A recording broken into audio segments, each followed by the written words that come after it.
Hey everybody, in today's video, I am going to be showing you how to place Japan and defeat China before 1940 in the latest patch of Hearts of Iron 4. So, first we're going to start.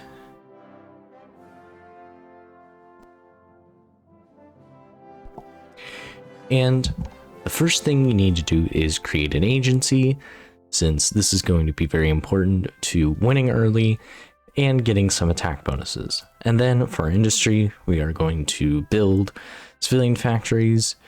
And then for research, we're mainly going to try to stay up to date on artillery,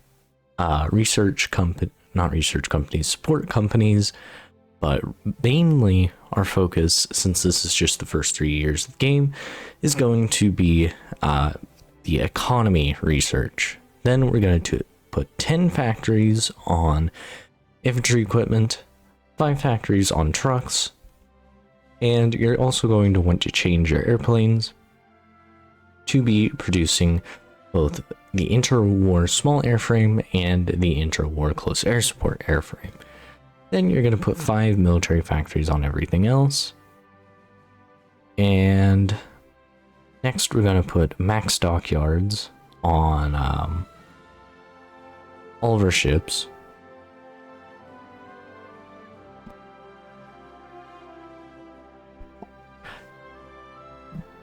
And also, we are going to... Well, I'm going to also do some extra ships in production, but you don't have to do this. You can just do convoys if you want, but I recommend it doing some extra ships in production in case you decide to go after the US or the UK, so that you have a better chance fighting their navy. Also put 15 factories on fighters and 10 on close air support, even though you're probably not going to get that production for quite a while.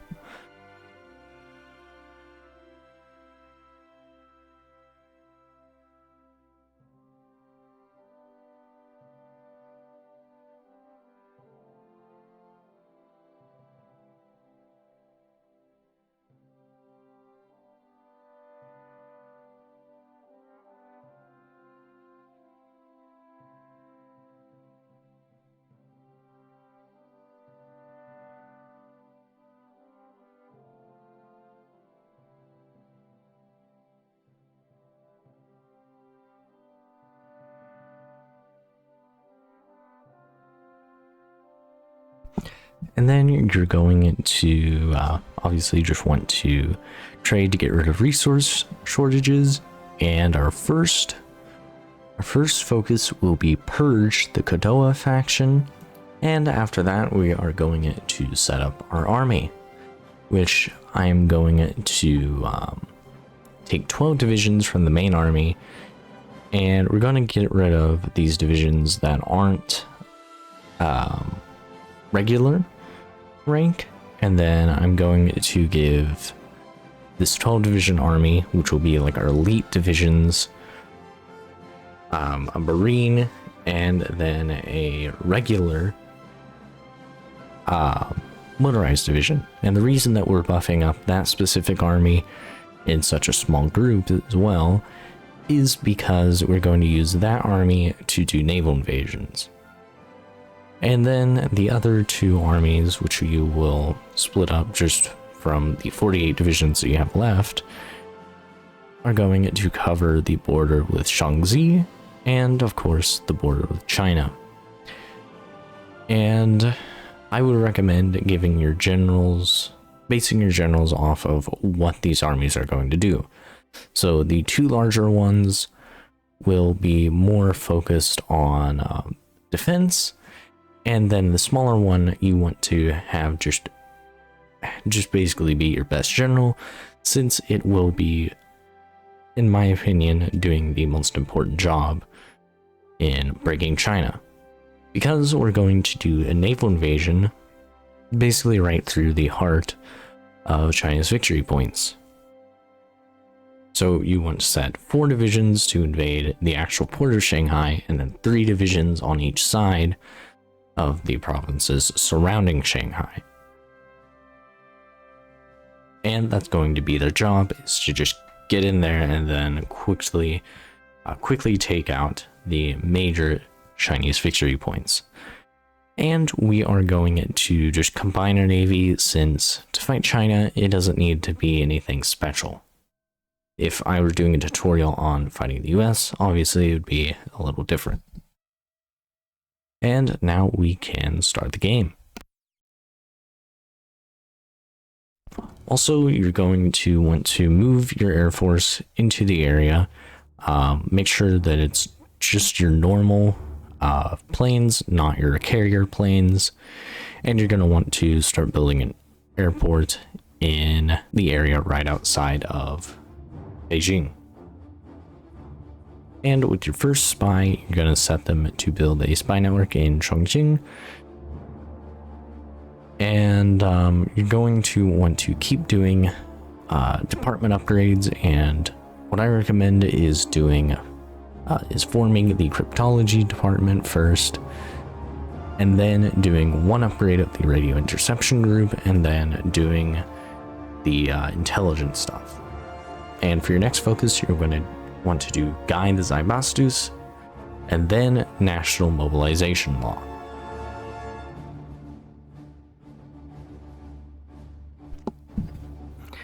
And once you get to over 50% spy network in Chongqing, you're going to want to set the first spy that you got to do quiet intel network there, so that they they basically just keep that spy network at over 50% without getting captured by the enemy.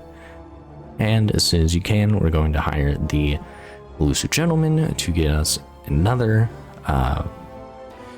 agency slot. And once you get those 5 separate upgrades, you're also going to have another agency slot giving you 3.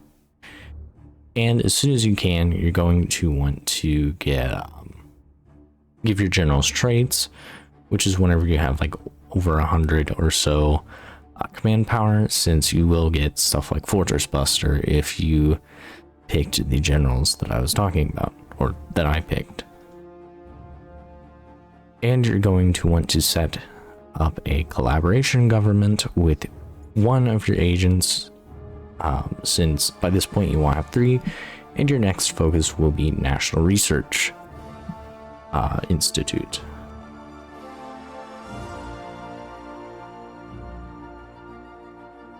Then with your third agent, you are going to set a third agent to help with the collaborations government, and you also need to make sure that that collaborations government is set to automatically repeat, so that you don't have to worry about changing it all the time. And now we're going to start training 24 divisions of the Chuton Qi Shidang division template, because they are the cheapest ones to produce while still being an okay size. Next, we're going to do nationalize the war industry. And after that, we are going to start going down the paths, the focuses that you need to do to actually declare war on China. Also, once you get around 150 political power, we're going to hire the offensive expert and then the infantry expert in order to give us an extra edge with attack and with defense, since most of our divisions are infantry. And also, once those new divisions are deployed, and once you don't have any equipment deficits, at least in your actual army, you want to shift-click exercise to make sure that your troops train up to regular, and then stop training afterwards. And then you're going to want to do Marco Polo Bridge Incident, which will give you your war goal against China. And what I recommend doing is Army Expansion Law, and either going for Supremacy of Technology or Supremacy of Will. And once your divisions have finished exercising, except for one tank, because there's always one tank division that's takes forever to train, and it's not really worth training them. You're going to want to declare war on China, have your air force in Hebei, giving you air support, and you're going to want to take this decision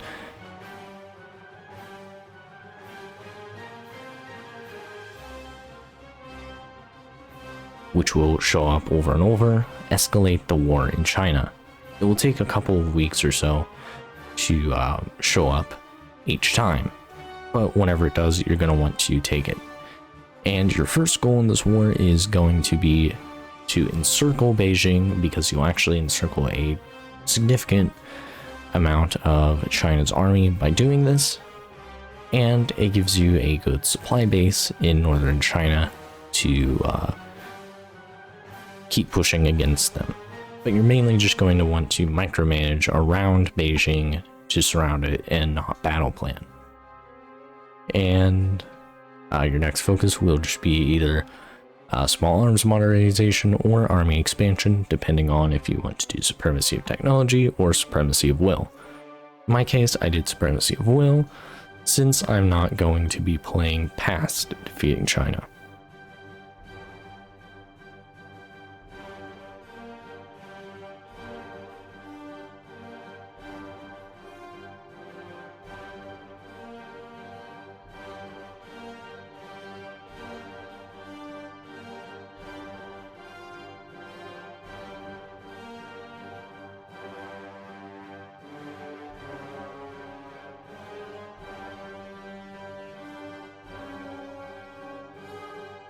So after you take Beijing, you're going to want to start attacking first Tianjin for the supply there, since it's a port. Then you're just going to want to start doing a broad micromanagement attack and trying to get basically any encirclement you can while you do this attack.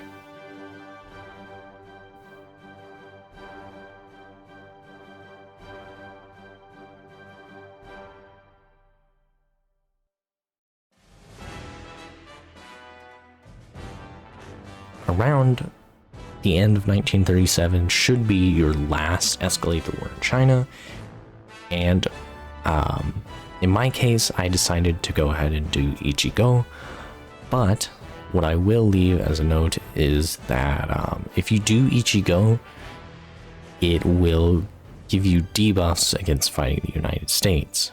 And for me, I usually go ahead and do Ichi Go since I'm able to defeat the United States pretty easily most of the time. But if you're a newer player, you probably will be fine without doing Ichi Go, since if you plan to play beyond taking down China, you'll have a pretty hard time defeating the US. After you either take Ichi Go or finish the last escalate the war in China decision, we are going to do our naval invasion. And you're going to want to set your navy to do naval invasion support in the areas that your naval invasion is actually going to go through, so that you keep naval supremacy, and then you're going to want to launch your naval invasion. And once you land in the provinces right next to Shanghai, you're going to want to immediately try to surround Shanghai to make sure that the AI is unable to reinforce it, since you're going to want that port as soon as possible so that your divisions don't get encircled and taken out. Then once you've landed, you're going to want to set your divisions to do an offensive in that area to take Nanjing as soon as possible. And then the 24 divisions that we deployed at home, of those weaker infantry divisions, you're going to set them to an offensive around Nanjing as well. And also, we're going to do an offensive in the north with battle planning, but you want to make sure that your divisions that are covering the border of the Shaanxi aren't involved in that and are actually covering Shaanxi, so that they don't mess up your supply. And you're also going to want to reveal intel before activating these offensives, since that will give you a huge boost to your breakthrough. And I believe I said this already, but you're also going to want to train a second 24 division army of that weaker infantry division template, just so you can have enough troops to actually cover your border with China and slightly outnumber them in divisions. Also, you're going to want to make sure to upgrade your generals when you can. And if you have a front line like I do around the north, where it's almost connected, but there's enough room to where you can get a pretty decent chunk of the Chinese divisions encircled, you're going to want to try and go for that encirclement, which you can do like this, which will be shown on screen. And there's not really a specific way, I guess, to describe this, but I am just going to show it in case you might be confused on how you want to do this. You're going to want to do a lot of like pinning and everything else.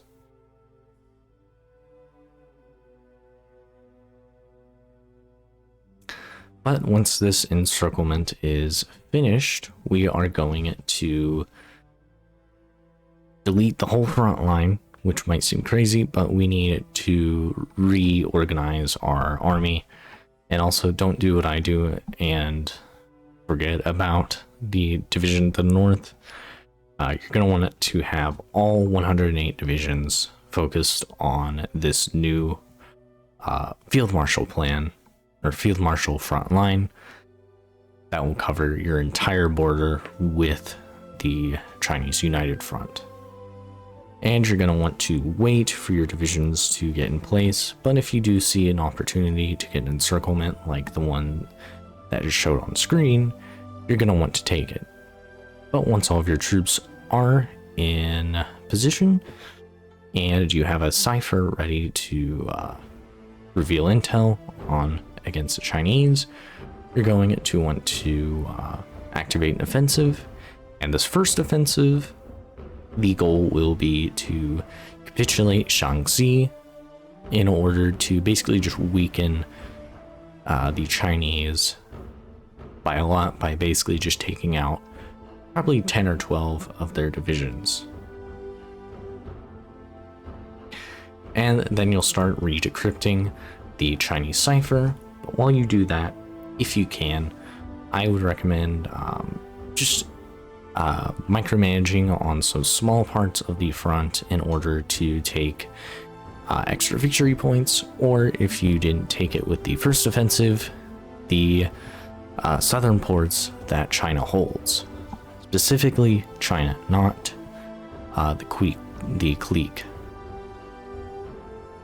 And then once your cipher is ready, you want to reveal intel and do another offensive in China.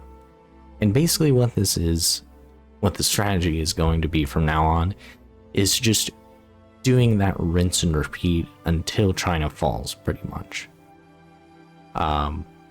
Basically doing an offensive after revealing intel, and also you want to make sure that your Air Force is in position to support your attacks, since that'll help quite a lot. So you'll need to build some airports close to the Chinese border, I mean the Chinese front line. But basically that is this strategy after you've gotten set up.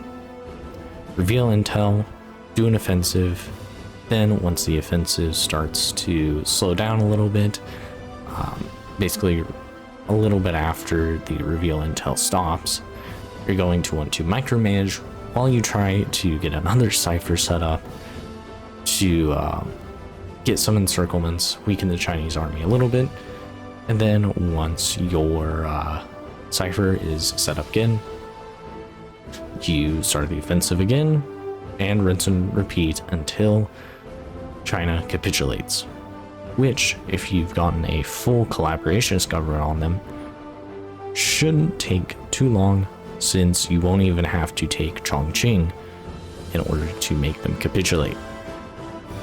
They should capitulate probably the same time as Communist China capitulates to you. Also make sure to build railways and everything like that to keep your supply going.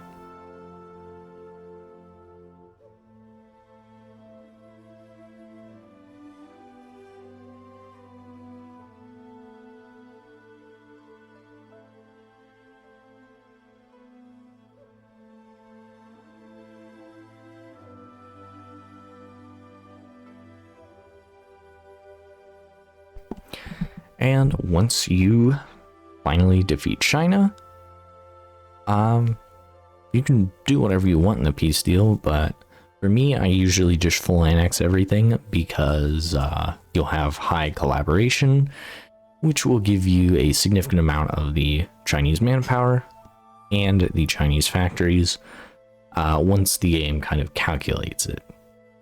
It won't be able to calculate it by the end of my time playing, since I wanted to get a screenshot of the 9th of June 1939 just showing how fast you can take over China still. But